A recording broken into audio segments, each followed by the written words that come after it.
સમાચારમાં આગળ વાત કરીશું। વિધાનસભા અધ્યક્ષનું આચારસંહિતા ભંગ બદલ મામલે નિવેદન સામે આવ્યું છે। શંકર ચૌધરીએ ડીસામાં સંમેલનમાં પોતાનું નિવેદન આપ્યું છે। નિવેદન આપતા કહ્યું છે કે મને કોઈ એ રીતનું કાયદાકીય બંધન નથી તેવું શંકર ચૌધરીએ કહ્યું છે। કાયદાકીય એવું કોઈ નિયમ નથી તેવું પણ શંકર ચૌધરીએ કહ્યું છે। રાજકીય પ્રવૃત્તિમાં ભાગ ન લઈ શકાય તેવું કંઈ નથી તેવું શંકર ચૌધરીએ નિવેદન આપ્યું છે। વધુમાં કહ્યું છે હું બંધારણનું સન્માન કરવાવાળો માણસ છું, મર્યાદાની બહાર ન જવું એ આપણા સંસ્કારો છે તેવું શંકર ચૌધરી દ્વારા નિવેદન આપવામાં આવ્યું છે।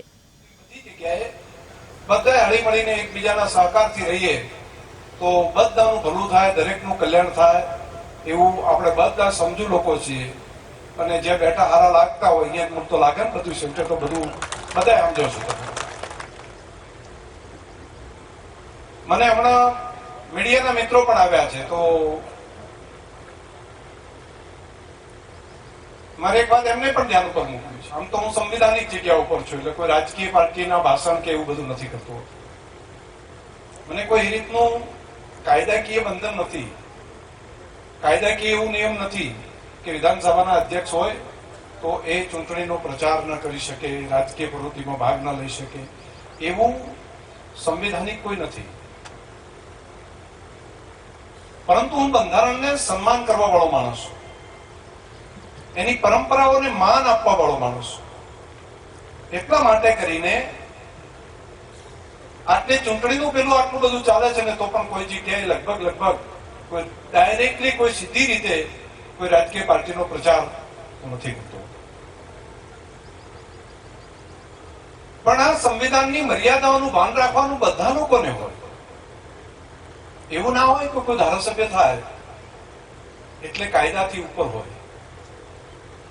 ધારાસભ્ય બને તો પણ એમને કાયદાની પરિપ્રેક્ષમાં રહીને કામ કરવાનું હોય। શ્રીમદ ભગવદ ગીતાની જેમ કાયદાને માન આપવું બધાની જવાબદારી છે।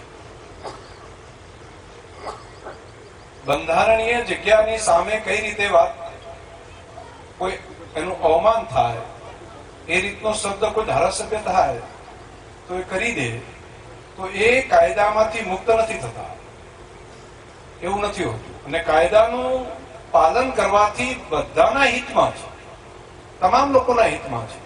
પરંતુ જે લોકોનું પેટ મોટું હોય એ પેટ મોટું રાખીને મર્યાદાની બહાર ન જાય, એટલે મર્યાદાની બહાર ન જવું એ મને લાગે છે કે આપણા સંસ્કારો પણ છે અને આપણે એને માન આપવાનું, સંવિધાનને માન આપવાનું કામ છે એ પણ મને લાગે છે કે આના કારણે છે। અને એમાં કોઈ પણ પ્રકારની ત્રુટિ ના રહે એનું ધ્યાન રાખવાનું કામ કરશું।